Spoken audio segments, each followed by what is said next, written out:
बिस्मिल्लाहिर्रहमानिर्रहीम। अस्सलाम वालेकुम ज़ैनब टीवी के नाजरीन, आज के दरसे हदीस में खुश आमदीद। नाजरीन कराम, आज के दरसे हदीस का मौजू है खाने के किस हिस्से में बरकत है।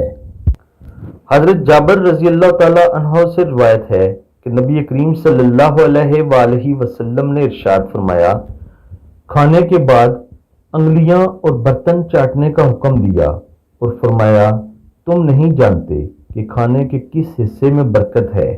नाज़रीन कराम, मफ़हूम हदीस ये है कि आप जिस बर्तन में खाना खा रहे हैं उस बर्तन को अच्छी तरह खाना खाते हुए ही साफ कर लिया करें, ना कि बर्तन के अंदर कुछ खाना छोड़ दें, बल्कि उस खाने को अच्छे तरीके से साफ करके या चाट कर साफ कर लिया करें।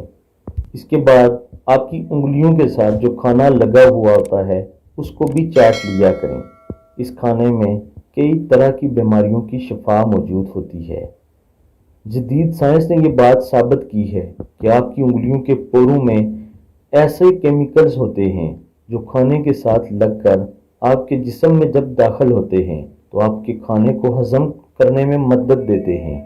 जो लोग अभी भी छुरी और कांटे को छोड़कर सीधा सीधा हाथ के साथ खाना खाते हैं उनकी सेहत भी आप देख लें, और जो लोग नफासत पसंद होते हैं और छुरी और कांटे और चम्मच का इस्तेमाल करते हैं उनकी सेहत भी देख लें। फ़र्क आपको खुद मालूम हो जाएगा। अल्लाह ताला हम सबको अमल की तौफीक अता फरमाए।